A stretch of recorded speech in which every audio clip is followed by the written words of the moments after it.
दोस्तों, आज हम लेकर आए हैं हिंदी साहित्य के संवेदनशील कथाकार अमरकांत की चर्चित कहानी डिप्टी कलेक्टरी।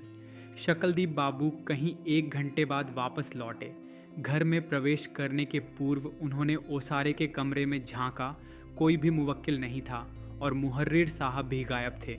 वह भीतर चले गए और अपने कमरे के सामने ओसारे में खड़े होकर बंदर की भांति आंखें मलका मलका कर उन्होंने रसोई घर की ओर देखा। उनकी पत्नी जमुना चैके के पास पीढ़े पर बैठी, होंठ पर होंठ दबाए, मुंह फुलाए तरकारी काट रही थी। वह मंद मंद मुस्कुराते हुए अपनी पत्नी के पास चले गए। उनके मुख पर असाधारण संतोष, विश्वास एवं उत्साह का भाव अंकित था। 1 घंटे पूर्व ऐसी बात नहीं थी। बात इस प्रकार आरंभ हुई। शकलदीप बाबू सवेरे दातौन कुल्ला करने के बाद अपने कमरे में बैठे ही थे कि जमुना ने एक तश्तरी में 2 जलेबियां नाश्ते के लिए सामने रख दी। वह बिना कुछ बोले जलपान करने लगे। जमुना पहले तो 1 आध मिनट चुप रही, फिर पति के मुख की ओर उड़ती नज़र से देखने के बाद उसने बात छेड़ी। 2-3 दिन से बबुआ बहुत उदास रहते हैं क्या? सिर उठाकर शकलदीप बाबू ने पूछा और उनकी भौहें तन गईं। जमुना ने व्यर्थ में मुस्कुराते हुए कहा, कल बोले इस साल डिप्टी कलेक्टरी की बहुत सी जगहें हैं, पर बाबूजी से कहते डर लगता है। कह रहे थे 2-4 दिन में फीस भेजने की तारीख बीत जाएगी। शकलदीप बाबू का बड़ा लड़का नारायण घर में बबुआ के नाम से ही पुकारा जाता था। उम्र उसकी लगभग 24 वर्ष की थी। पिछले 3-4 साल से बहुत सी परीक्षाओं में बैठने, MLA लोगों के दरवाज़ों के चक्कर लगाने तथा और भी उल्टे सीधे फन इस्तेमाल करने के बावजूद उसको अब तक कोई नौकरी नहीं मिल सकी थी। 2 बार डिप्टी कलेक्टरी के इम्तिहान में भी वह बैठ चुका था, पर दुर्भाग्य, अब एक अवसर उसे और मिलना था जिसको वह छोड़ना न चाहता था। और उसे विश्वास था कि चूंकि जगहें काफ़ी हैं और वह अब की जी जान से परिश्रम करेगा, इसलिए बहुत संभव है कि वह ले लिया जाए। शकलदीप बाबू मुख्तार थे, लेकिन इधर 1.5-2 साल से मुख्तारी की गाड़ी उनके चलाए न चलती थी। बुढ़ौती के कारण अब उनकी आवाज़ में न वह तड़प रह गई थी, न शरीर में वह ताकत और न चाल में वह अकड़। इसीलिए मुवक्किल उनके यहाँ कम ही पहुँचते, कुछ तो आकर भी भड़क जाते। इस हालत में वह राम का नाम लेकर कचहरी जाते, अक्सर कुछ पा जाते, जिससे दोनों जून चौका चूल्हा चल जाता। जमुना की बात सुनकर वह एकदम बिगड़ गए। क्रोध से उनका मुंह विकृत हो गया और वह सिर को झटकते हुए कटाह कुकुर की तरह बोले, तो मैं क्या करूं? मैं तो हैरान परेशान हो गया हूं। तुम लोग मेरी जान लेने पर तुले हुए हो। साफ साफ सुन लो, मैं 3 बार कहता हूं, मुझसे नहीं होगा, मुझसे नहीं होगा, मुझसे नहीं होगा।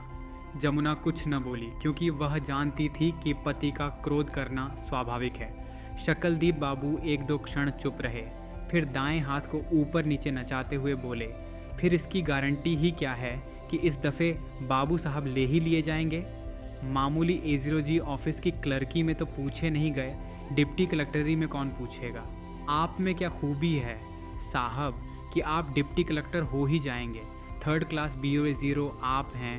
24 घंटे मटर गश्ती आप करते हैं, दिन रात सिगरेट आप फूंकते हैं। आप में कौन से सुरखाब के पर लगे हैं? बड़े बड़े बह गए, गदहा पूछे कितना पानी। फिर करम करम की बात होती है। भाई समझ लो, तुम्हारे करम में नौकरी लिखी ही नहीं। अरे हाँ, अगर सभी कुकुर काशी ही सेवेंगे तो हड़िया कौन चाटेगा? Deputy कलेक्टरी, deputy कलेक्टरी।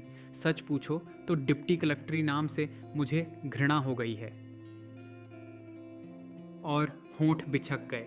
जमुना ने अब मृदु स्वर में उनके कथन का प्रतिवाद किया, ऐसी कुभाषा मुंह से नहीं निकालनी चाहिए। हमारे लड़के में दोष ही कौन सा है? लाखों में एक है। सब्र की 100 धार। मेरा तो दिल कहता है इस बार बबुआ ज़रूर ले लिए जाएंगे। फिर पहली भूख प्यास का लड़का है, माँ बाप का सुख तो जानता ही नहीं। इतना भी नहीं होगा तो उसका दिल टूट जाएगा। यूं ही न मालूम क्यों हमेशा उदास रहता है। ठीक से खाता पीता नहीं, ठीक से बोलता नहीं, पहले की तरह गाता गुनगुनाता नहीं।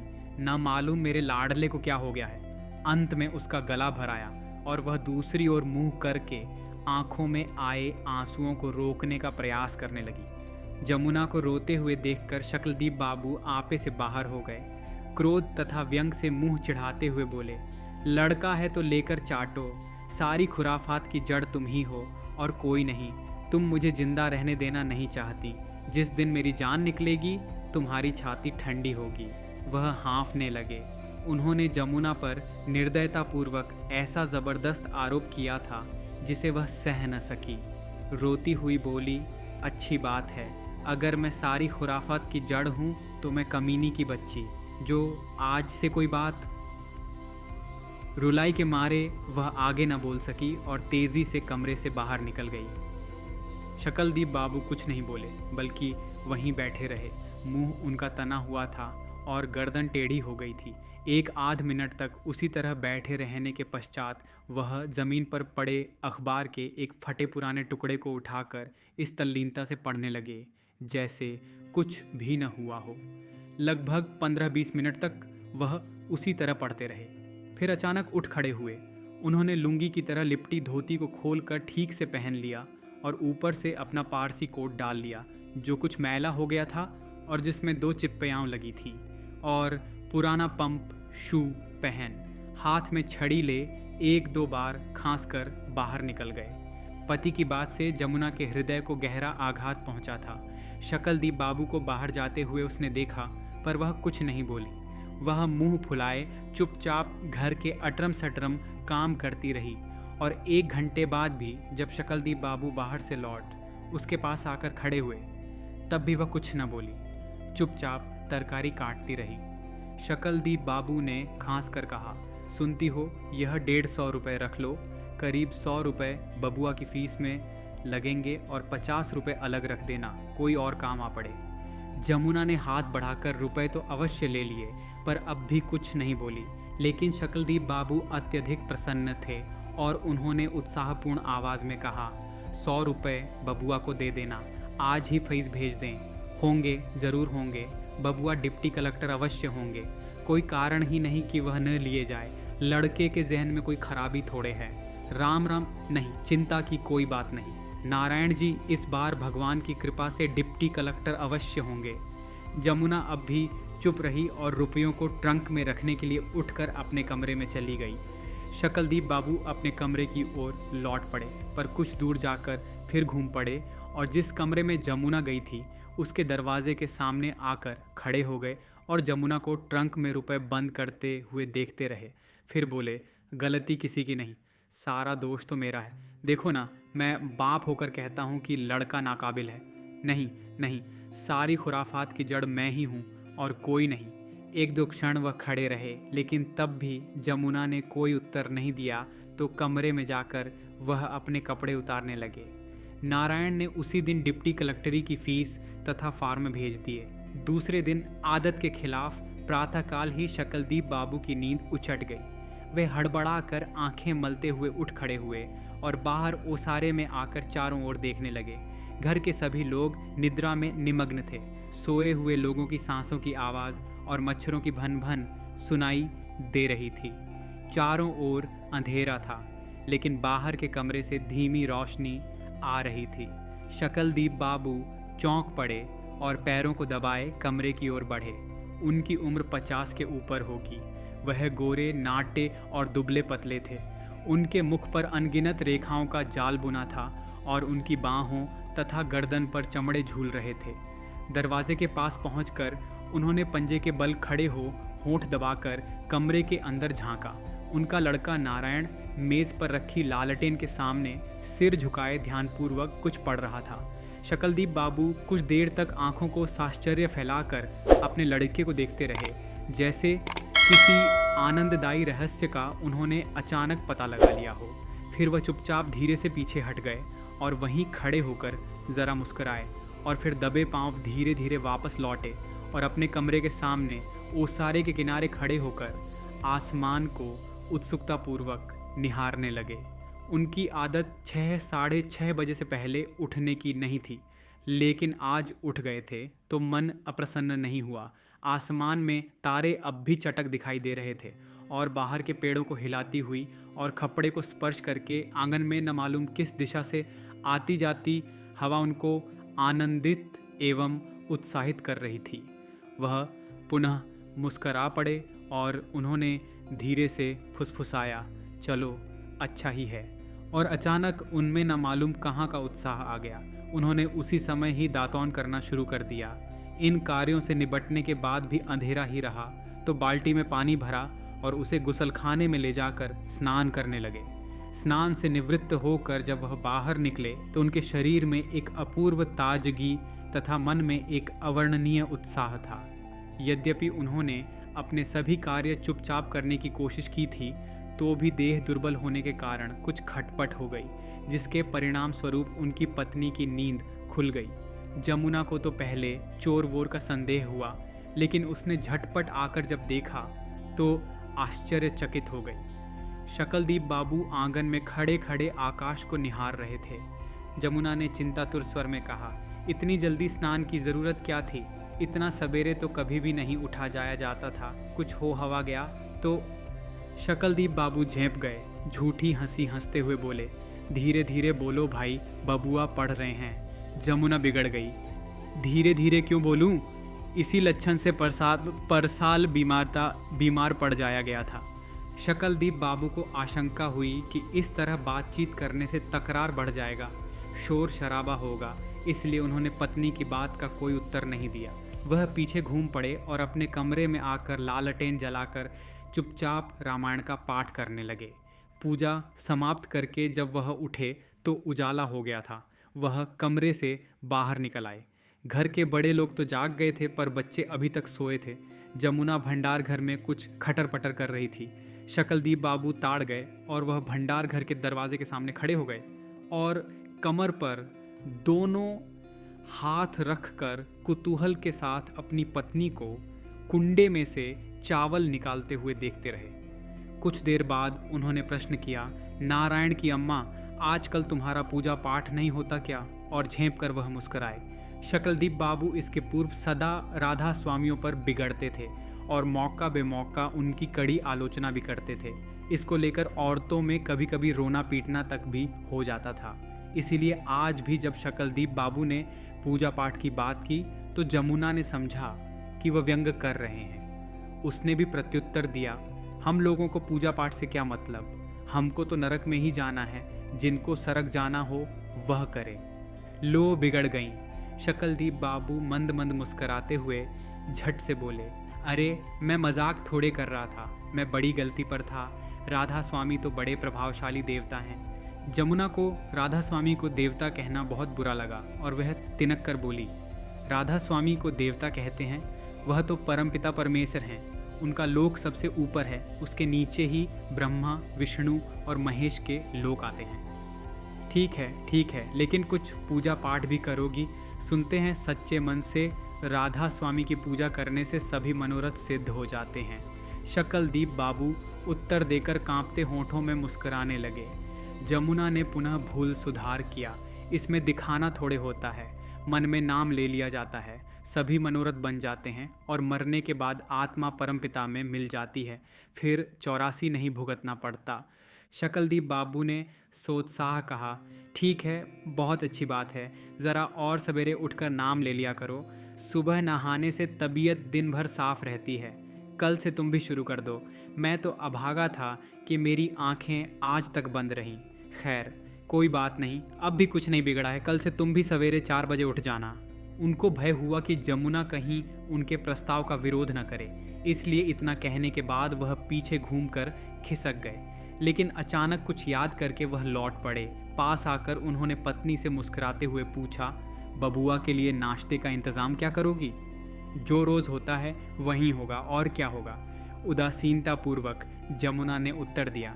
ठीक है, लेकिन आज हलवा क्यों नहीं बना लेती? घर का बना सामान अच्छा होता है, और कुछ मेवे मंगा लो। हलवे के लिए घी नहीं है। फिर इतने पैसे कहाँ हैं? जमुना ने मजबूरी जाहिर की। 50 रुपये तो बचे हैं ना, उसमें से खर्च करो। अन्न जल का शरीर, लड़के को ठीक से खाने पीने का न मिलेगा तो वह इम्तिहान क्या देगा? रुपए की चिंता मत करो, मैं अभी जिंदा हूँ। इतना कहकर शकलदीप बाबू ठाका लगाकर हंस पड़े। वहाँ से हटने के पूर्व वह पत्नी को यह भी हिदायत देते गए, एक बात और करो, तुम लड़के लोगों से डांट कर कह देना कि वे बाहर के कमरे में जाकर बाजार न लगाएं, नहीं तो मार पड़ेगी। हाँ, पढ़ने में बाधा पहुँचेगी। दूसरी बात यह कि बबुआ से कह देना वह बाहर के कमरे में बैठकर इत्मीनान से पढ़ें। मैं बाहर सहन में बैठ लूँगा। शकलदीप बाबू सवेरे 1 डेढ़ घंटे बाहर के कमरे में बैठते थे। वहाँ वह मुवक्किलों के आने की प्रतीक्षा करते और उन्हें समझाते बुझाते। और वह उस दिन सचमुच ही मकान के बाहर पीपल के पेड़ के नीचे, जहाँ पर्याप्त छाया रहती थी, एक मेज़ और कुर्सियाँ लगाकर बैठ गए। जान पहचान के लोग वहाँ से गुजरे तो उन्हें वहाँ बैठे देखकर आश्चर्य हुआ।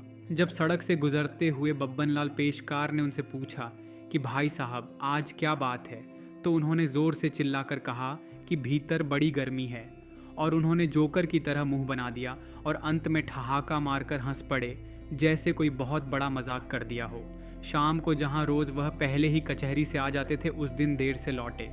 उन्होंने पत्नी के हाथ में 4 रुपए तो दिए ही, साथ ही 2 सेब तथा कैंची सिगरेट के 5 पैकेट भी बढ़ा दिए। सिगरेट क्या होगी? जमुना ने साश्चर्य पूछा।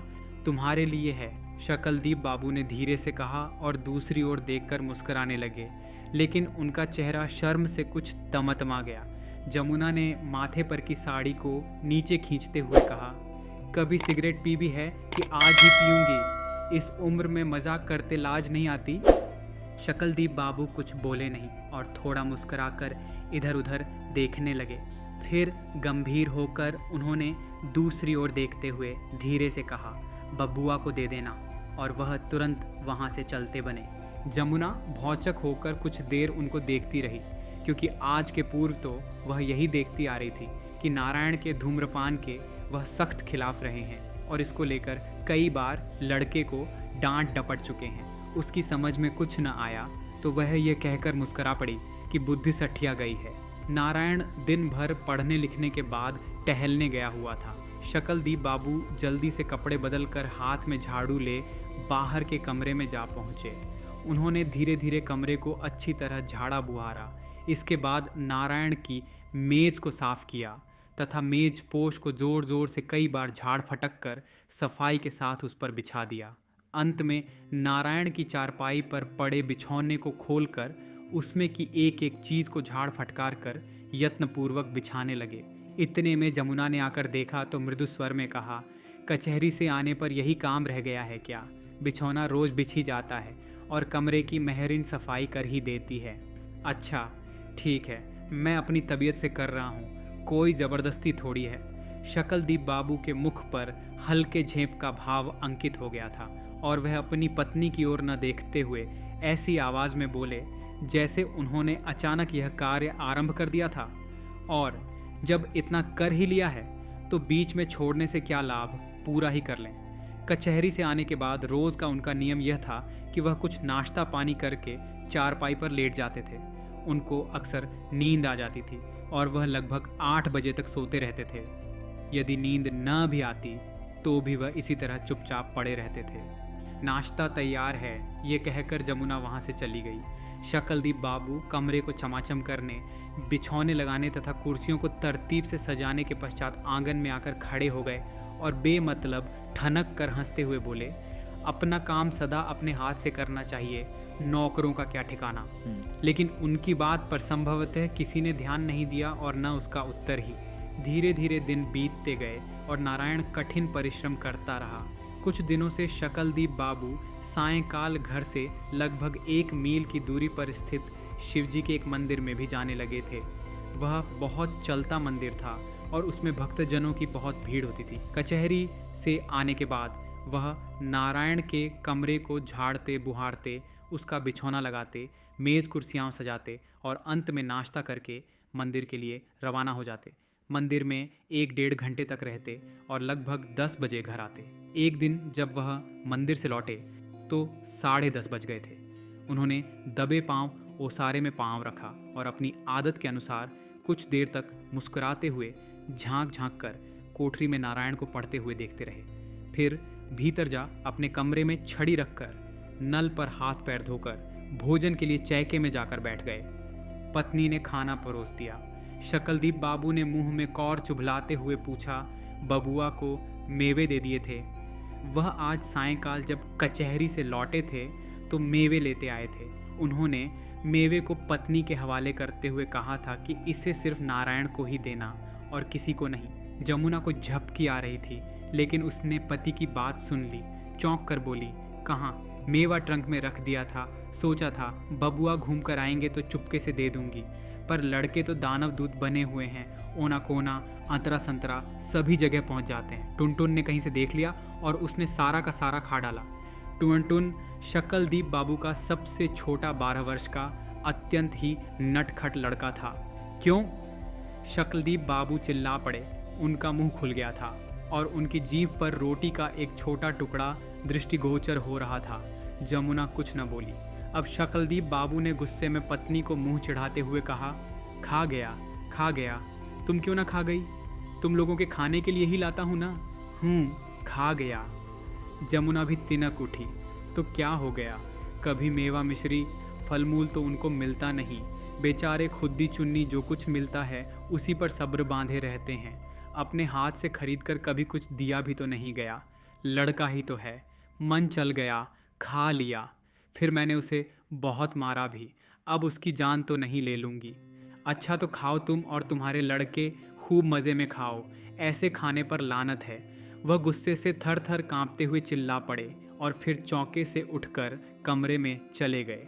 जमुना भय, अपमान और गुस्से से रोने लगी। उसने भी भोजन नहीं किया और वहाँ से उठकर चारपाई पर मुंह ढक कर पड़ रही। लेकिन दूसरे दिन प्रातःकाल भी शकलदीप बाबू का गुस्सा ठंडा न हुआ और उन्होंने नहाने धोने तथा पूजा पाठ करने के बाद सबसे पहला काम ये किया कि जब टुनटुन जागा तो उन्होंने उसको अपने पास बुलाया और उससे पूछा कि उसने मेवा क्यों खाया। जब उसको कोई उत्तर न सूझा और वह भक्कू बनकर अपने पिता की ओर देखने लगा तो शकलदीप बाबू ने उसे कई तमाचे जड़ दिए। डिप्टी कलेक्टरी की परीक्षा इलाहाबाद में होने वाली थी और वहां रवाना होने के दिन आ गए। इस बीच नारायण ने इतना अधिक परिश्रम किया कि सभी आश्चर्यचकित थे। वह 18-19 घंटे तक पढ़ता। उसकी पढ़ाई में कोई बाधा उपस्थित नहीं होने पाती। बस उसे पढ़ना था। उसका कमरा साफ मिलता, उसका बिछौना बिछा मिलता। दोनों जून गांव के शुद्ध घी के साथ दाल भात रोटी तरकारी मिलती। शरीर की शक्ति तथा दिमाग की ताजगी को बनाए रखने के लिए नाश्ते में सवेरे हलवा दूध तथा शाम को मेवे या फल। और तो और लड़के की तबीयत न उचटे, इसलिए सिगरेट की भी समुचित व्यवस्था थी। जब सिगरेट के पैकेट ख़त्म होते तो जमुना उसके पास 4-5 पैकेट और रखाती। जिस दिन नारायण को इलाहाबाद जाना था, शकलदीप बाबू की छुट्टी थी और वे सवेरे ही घूमने निकल गए। वह कुछ देर तक कंपनी गार्डन में घूमते रहे। फिर वहाँ तबीयत न लगी तो नदी के किनारे पहुँच गए। वहाँ भी मन न लगा तो अपने परम मित्र कैलाश बिहारी मुख्तार के यहाँ चले गए। वहाँ बहुत देर तक गप सड़ाका करते रहे और जब गाड़ी का समय निकट आया तो जल्दी जल्दी घर आए। गाड़ी 9 बजे खुलती थी। जमुना तथा नारायण की पत्नी निर्मला ने सवेरे ही उठकर जल्दी जल्दी खाना बना लिया था। नारायण ने खाना खाया और सबको प्रणाम कर स्टेशन को चल पड़ा। शकलदीप बाबू भी स्टेशन गए। नारायण को विदा करने के लिए उसके 4-5 मित्र भी स्टेशन पर पहुंचे थे। जब तक गाड़ी नहीं आई थी, नारायण प्लेटफार्म पर उन मित्रों से बातें करता रहा।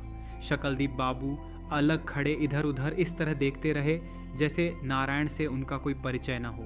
और जब गाड़ी आई और नारायण अपने पिता तथा मित्रों के सहयोग से गाड़ी में पूरे सामान के साथ चढ़ गया तो शकलदीप बाबू वहाँ से धीरे से खिसक गए और व्हीलर के बुक स्टॉल पर जा खड़े हुए। बुक स्टॉल का आदमी जान पहचान का था। उसने नमस्कार करके पूछा, कहिए मुख्तार साहब, आज कैसे आना हुआ? शकलदीप बाबू ने संतोषपूर्वक मुस्कुराते हुए उत्तर दिया, लड़का इलाहाबाद जा रहा है डिप्टी कलेक्टरी का इम्तिहान देने। शाम तक पहुंच जाएगा। ड्योढ़े दर्जे के पास जो डिब्बा है ना, उसी में है। नीचे जो 4-5 लड़के खड़े हैं वे उसके मित्र हैं। सोचा, भाई हम लोग बूढ़े ठहरे, लड़के इम्तिहान विम्तिहान की बात कर रहे होंगे, क्या समझेंगे, इसलिए इधर चला आया। उनकी आंखें हास्य से संकुचित हो गईं। वहाँ वह थोड़ी देर तक रहे। इसके बाद जाकर घड़ी में समय देखा।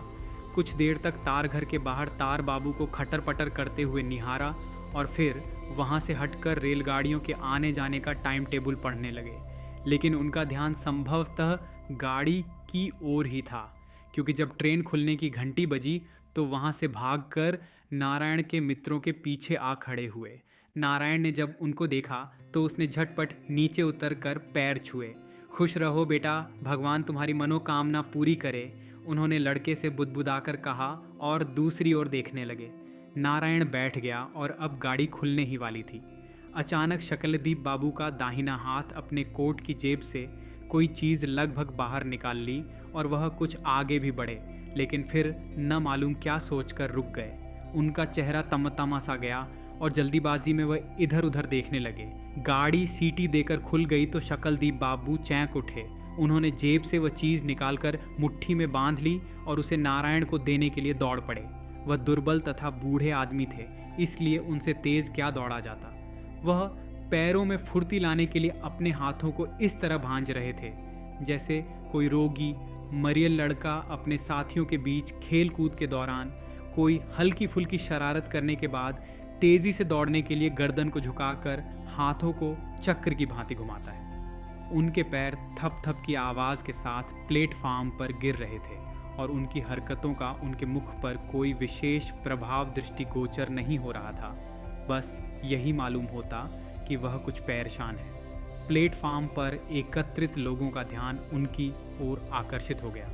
कुछ लोगों ने मौज में आकर जोर से ललकारा, कुछ ने किलकारियां मारी और कुछ लोगों ने दौड़ के प्रति उनकी तटस्थ मुद्रा को देखकर बेतहाशा हंसना आरंभ किया। लेकिन यह उनका सौभाग्य ही था कि गाड़ी अभी खुली ही थी और स्पीड में नहीं आई थी।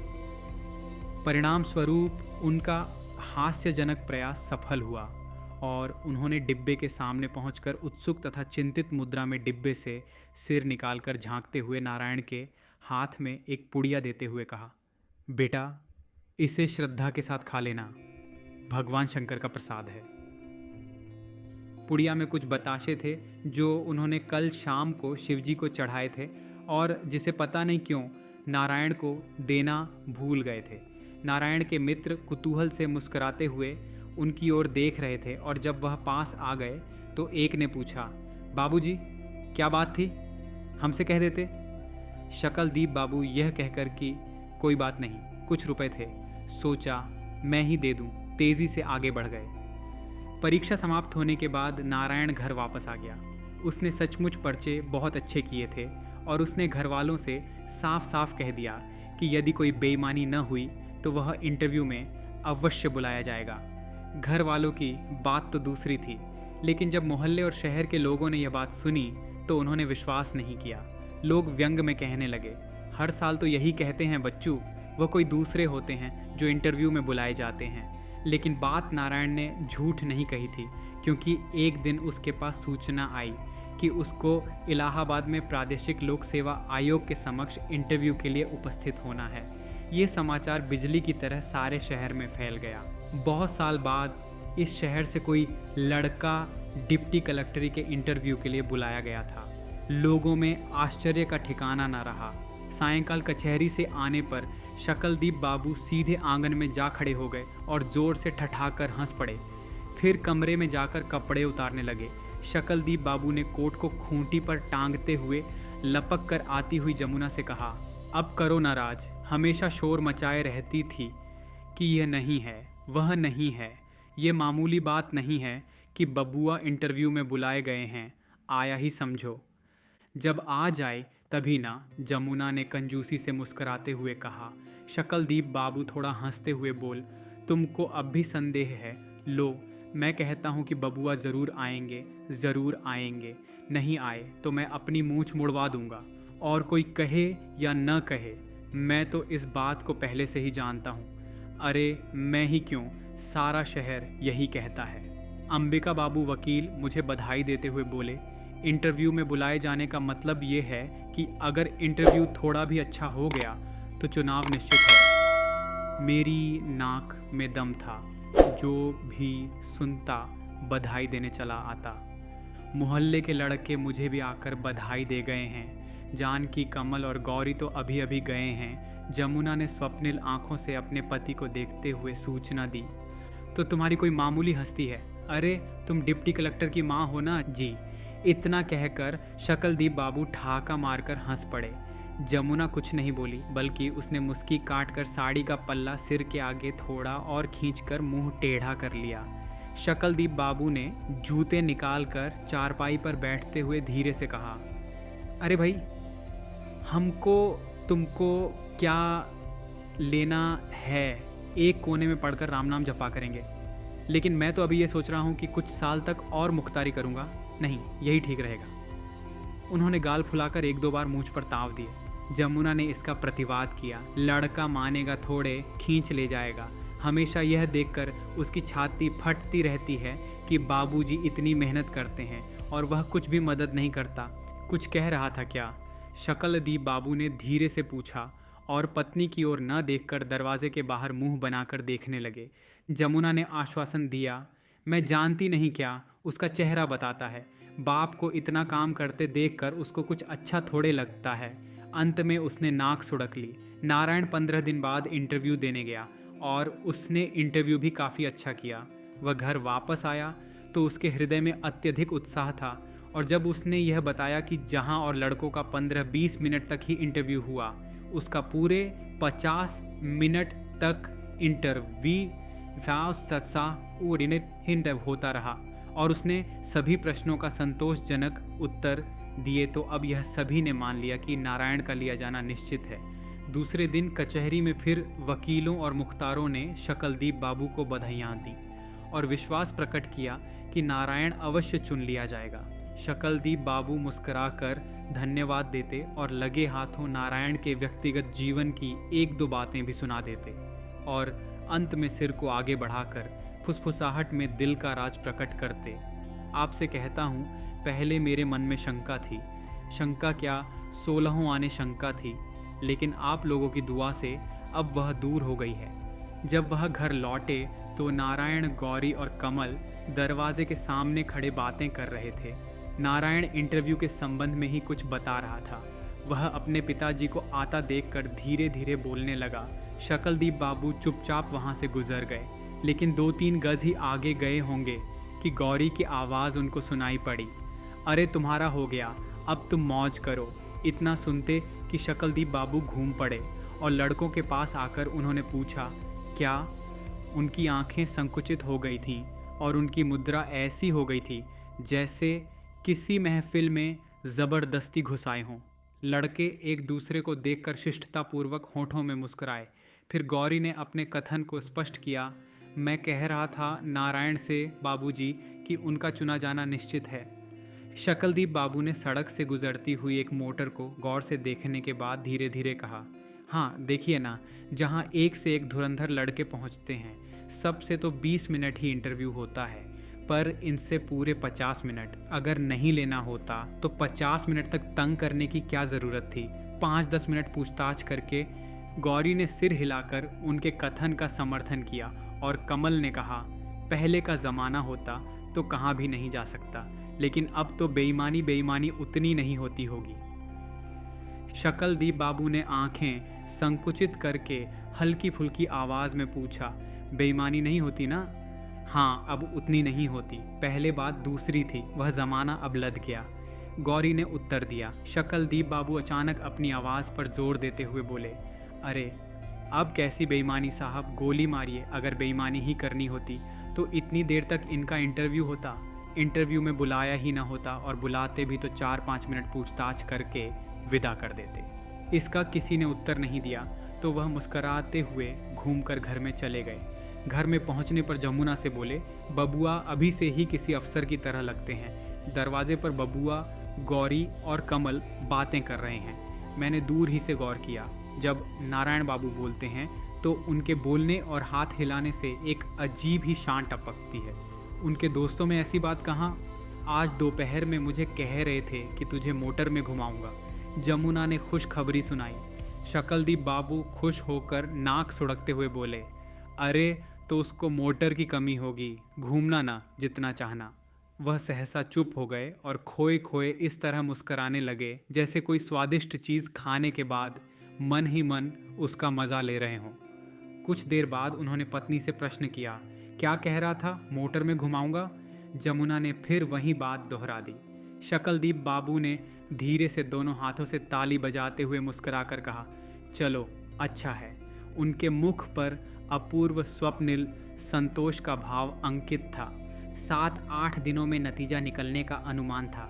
सभी को विश्वास हो गया था कि नारायण ले लिया जाएगा और सभी नतीजे की बेचैनी से प्रतीक्षा कर रहे थे। अब शकलदीप बाबू और भी व्यस्त रहने लगे। पूजा पाठ का उनका कार्यक्रम पूर्ववत जारी था। लोगों से बातचीत करने में उनको काफ़ी मज़ा आने लगा और वह बातचीत के दौरान ऐसी स्थिति उत्पन्न कर देते कि लोगों को कहना पड़ता कि नारायण अवश्य ही ले लिया जाएगा। वह अपने घर पर एकत्रित नारायण तथा उसके मित्रों की बातें छिपकर सुनते और कभी कभी अचानक उनके दल में घुस जाते तथा ज़बरदस्ती बात करने लगते। कभी कभी नारायण को अपने पिता की यह हरकत बहुत बुरी लगती और वह क्रोध में दूसरी ओर देखने लगता। रात में शकलदीप बाबू चैंक कर उठ बैठते और बाहर आकर कमरे में लड़के को सोते हुए देखने लगते या आंगन में खड़े होकर आकाश को निहारने लगते। एक दिन उन्होंने सवेरे ही सबको सुनाकर जोर से कहा, नारायण की माँ, मैंने आज सपना देखा है कि नारायण बाबू डिप्टी कलेक्टर हो गए। जमुना रसोई के बरामदे में बैठी चावल फटक रही थी और उसी के पास नारायण की पत्नी निर्मला घूंघट काढ़े दाल बीन रही थी। जमुना ने सिर उठाकर अपने पति की ओर देखते हुए प्रश्न किया, सपना सवेरे दिखाई पड़ा था क्या? सवेरे के नहीं तो शाम के सपने के बारे में तुमसे कहने आऊँगा। अरे एकदम ब्राह्म मुहूर्त में देखा था। देखता हूँ कि अखबार में नतीजा निकल गया है और उसमें नारायण बाबू का भी नाम है। अब यह याद नहीं कि कौन नंबर था, पर इतना कह सकता हूँ कि नाम काफ़ी ऊपर था। अम्मा जी, सवेरे का सपना तो एकदम सच्चा होता है ना? निर्मला ने धीरे से जमुना से कहा।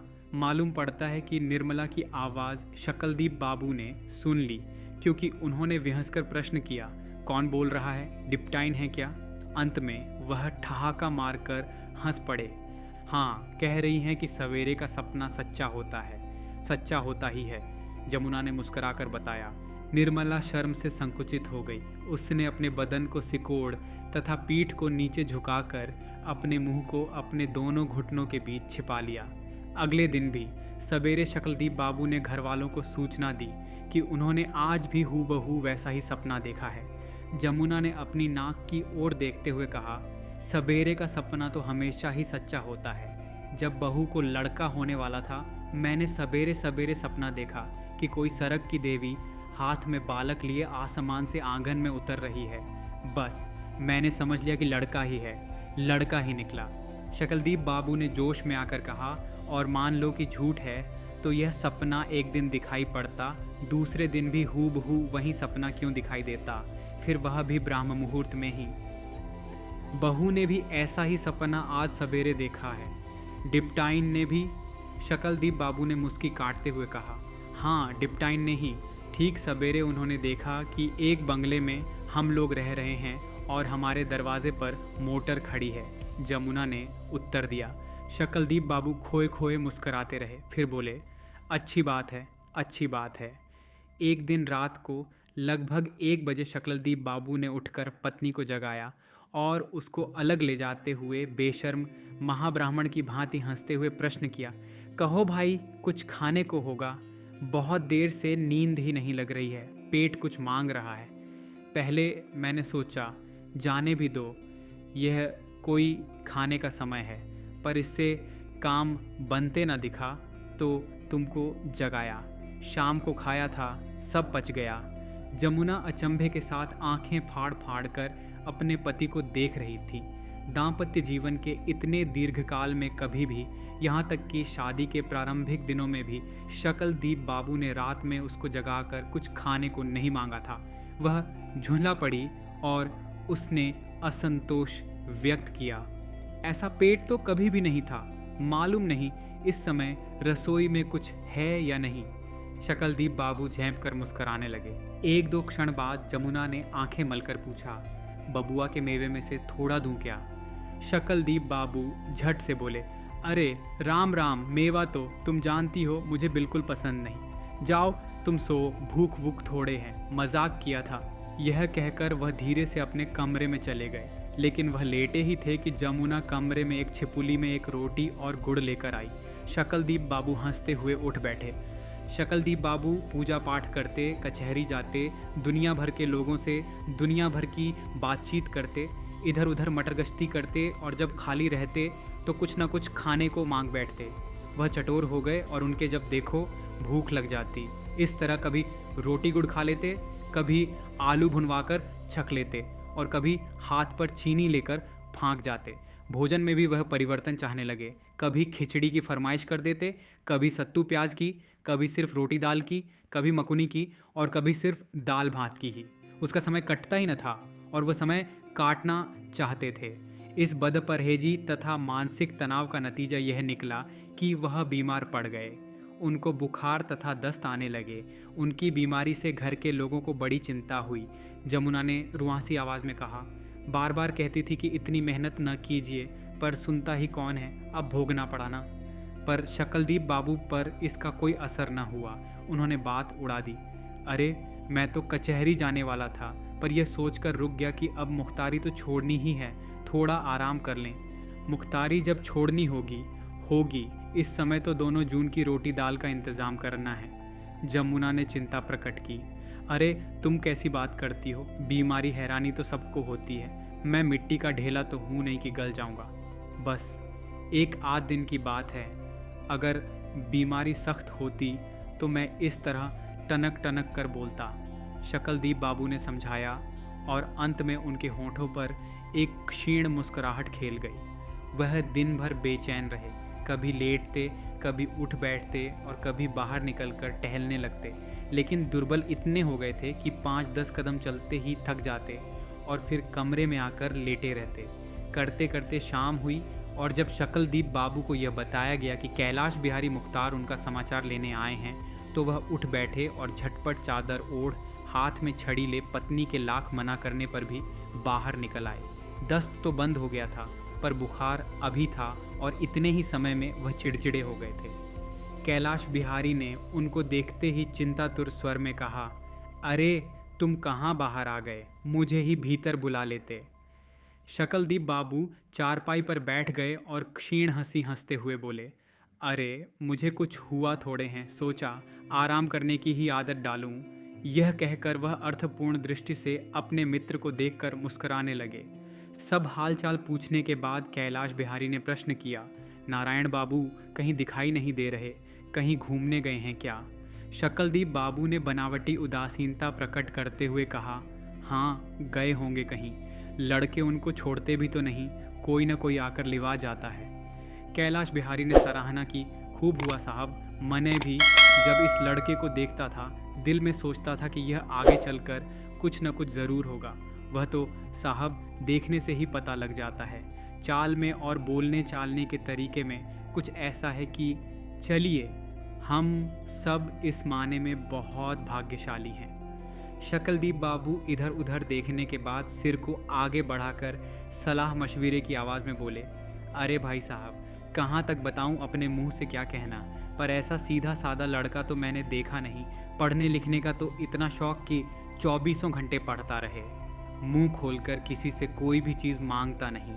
कैलाश बिहारी ने भी अपने लड़के की तारीफ में कुछ बातें पेश कर दी। लड़के तो मेरे भी सीधे हैं, पर मंझला लड़का शिवनाथ जितना गऊ है उतना कोई नहीं, ठीक नारायण बाबू ही की तरह है। नारायण तो उस जमाने का कोई आश्य मुनि मालूम पड़ता है। शकलदीप बाबू ने गंभीरता पूर्वक कहा, बस उसकी एक ही आदत है, मैं उसकी माँ को मेवा दे देता हूँ और नारायण रात में अपनी माँ को जगाकर खाता है। भली बुरी उसकी बस एक यही आदत है। अरे भैया, तुमसे बताता हूँ, लड़कपन में हमने इसका नाम पन्ना लाल रखा था, पर एक दिन एक महात्मा घूमते हुए हमारे घर आए। उन्होंने नारायण का हाथ देखा और बोले, इसका नाम पन्ना लाल सन्ना लाल रखने की ज़रूरत नहीं, बस आज से इसे नारायण का करो। इसके कर्म में राजा होना लिखा है। पहले ज़माने की बात दूसरी थी, लेकिन आजकल राजा का अर्थ क्या है? डिप्टी कलेक्टर तो एक अर्थ में राजा ही हुआ। अंत में आंखें मटकाकर उन्होंने मुस्कुराने की कोशिश की, पर हाँफने लगे। दोनों मित्र बहुत देर तक बातचीत करते रहे और अधिकांश समय वे अपने अपने लड़कों का गुणगान करते रहे। घर के लोगों को शकलदीप बाबू की बीमारी की चिंता थी। बुखार के साथ दस्त भी था, इसलिए वह बहुत कमज़ोर हो गए थे, लेकिन वह बात को यह कहकर उड़ा देते, अरे कुछ नहीं, 1-2 दिन में मैं अच्छा हो जाऊंगा। और एक वैद्य की कोई मामूली सस्ती दवा खाकर 2 दिन बाद वह अच्छे भी हो गए, लेकिन उनकी दुर्बलता पूर्ववत थी। जिस दिन डिप्टी कलेक्टरी का नतीजा निकला, रविवार का दिन था। शकलदीप बाबू सवेरे रामायण का पाठ तथा नाश्ता करने के बाद मंदिर चले गए।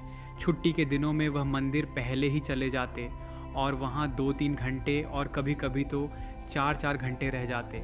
वह 8 बजे मंदिर पहुँच गए। जिस गाड़ी से नतीजा आने वाला था वह 10 बजे आती थी। शकलदीप बाबू पहले तो बहुत देर तक मंदिर की सीढ़ी पर बैठकर सुस्ताते रहे। वहाँ से उठकर ऊपर आए तो नंदलाल पांडे ने, जो चंदन रगड़ रहा था, नारायण के परीक्षा फल के संबंध में पूछताछ की। शकलदीप वहाँ पर खड़े होकर असाधारण विस्तार के साथ सब कुछ बताने लगे। वहाँ से जब उनको छुट्टी मिली तो धूप काफ़ी चढ़ गई थी। उन्होंने भीतर जाकर भगवान शिव के पिंड के समक्ष अपना माथा टेक दिया। काफ़ी देर तक वह उसी तरह पड़े रहे। फिर उठकर उन्होंने चारों ओर घूम घूम कर मंदिर के घंटे बजाकर मंत्रोच्चारण किए और गाल बजाए।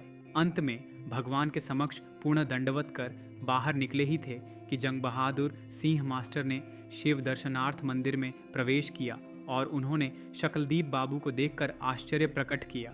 अरे मुख्तार साहब, घर नहीं गए? डिप्टी कलेक्टरी का नतीजा तो निकल आया। शकलदीप बाबू का हृदय धक से कर गया। उनके होंठ कांपने लगे और उन्होंने कठिनता से मुस्कुराकर पूछा, अच्छा कब आया? जंग बहादुर सिंह ने बताया, अरे 10 बजे की गाड़ी से आया।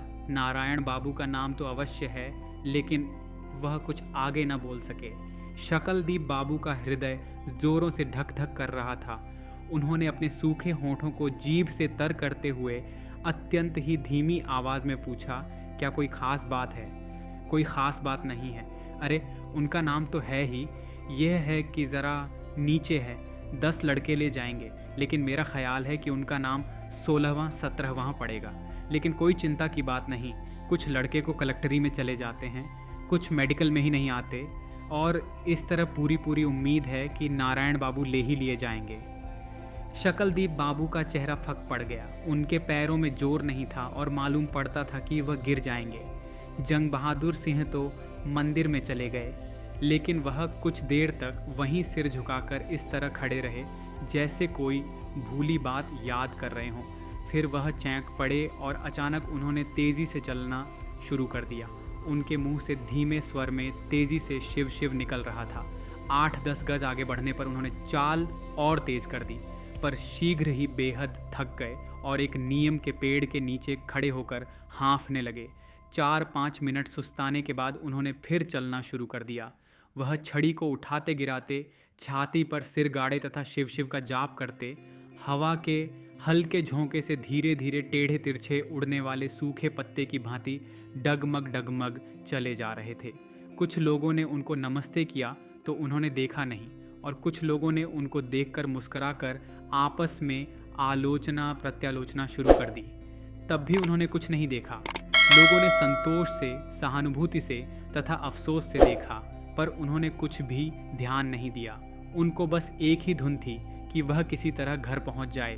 घर पहुंचकर वह अपने कमरे में चारपाई पर धम्म से बैठ गए। उनके मुंह से केवल इतना ही निकला, नारायण की अम्मा। सारे घर में मुर्दनी छाई हुई थी। छोटे से आंगन में गंदा पानी, मिट्टी, बाहर से उड़कर आए हुए सूखे पत्ते तथा गंदे कागज पड़े थे और नापदान से दुर्गंध आ रही थी। वो सारे में पड़ी पुरानी भंसकट पर बहुत से गंदे कपड़े पड़े थे और रसोई घर से उस वक्त भी धुआं उठ उठकर सारे घर की सांस को घोंट रहा था। कहीं कोई खटर पटर नहीं हो रही थी और मालूम होता था कि घर में कोई है ही नहीं। शीघ्र ही जमुना न मालूम किधर से निकलकर कमरे में आई और पति को देखते ही उसने घबराकर पूछा, तबीयत तो ठीक है? शकलदीप बाबू ने झुंझलाकर उत्तर दिया, मुझे क्या हुआ है जी? पहले ये बताओ, नारायण जी कहाँ हैं? जमुना ने बाहर के कमरे की ओर संकेत करते हुए बताया, उसी में पड़े हैं। न कुछ बोलते हैं और न कुछ सुनते हैं। मैं पास गई तो गुमसुम बने रहे। मैं तो डर गई हूँ। शकलदीप बाबू ने मुस्कुराते हुए आश्वासन दिया, अरे कुछ नहीं, सब कल्याण होगा, चिंता की कोई बात नहीं। पहले यह तो बताओ, बबुआ को तुमने कभी यह तो नहीं बताया था कि उनकी फ़ीस तथा खाने पीने के लिए मैंने 600 रुपये कर्ज लिए हैं? मैंने तुमको मना कर दिया था कि ऐसा किसी भी सूरत में न करना। जमुना ने कहा, मैं ऐसी बेवकूफ़ थोड़े हूँ। लड़के ने एक दो बार खोद खोद कर पूछा था कि इतने रुपए कहाँ से आते हैं। एक बार तो उसने यहाँ तक कहा था कि यह फल मेवा और दूध बंद कर दो, बाबूजी बेकार में इतनी फिजूल खर्ची कर रहे हैं। पर मैंने कह दिया कि तुमको फ़क्र करने की ज़रूरत नहीं, तुम बिना किसी चिंता के मेहनत करो, बाबूजी को इधर बहुत मुकदमे मिल रहे हैं। शकलदीप बाबू बच्चे की तरह खुश होते हुए बोले, बहुत अच्छा, कोई चिंता की बात नहीं, भगवान सब कल्याण करेंगे। बबुआ कमरे ही में है ना? जमुना ने स्वीकृति से सिर लिया दिया। शकलदीप बाबू मुस्कुराते हुए उठे।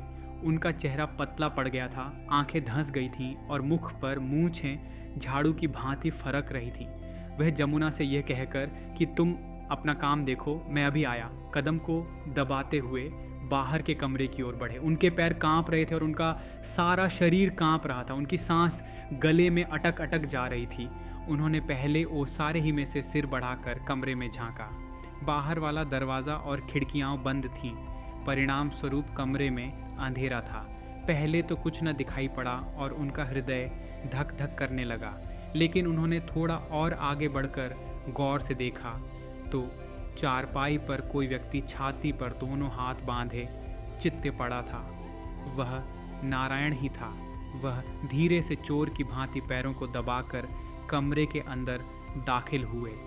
उनके चेहरे पर अस्वाभाविक विश्वास की मुस्कुराहट थिरक रही थी।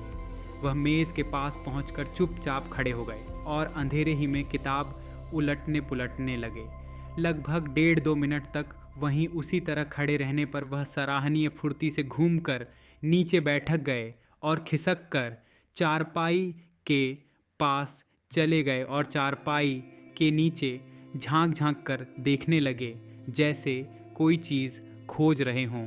तत्पश्चात पास में रखी नारायण की चप्पल को उठा लिया और 1-2 क्षण उसको उलटने पुलटने के पश्चात उसको धीरे से वहीं रख दिया।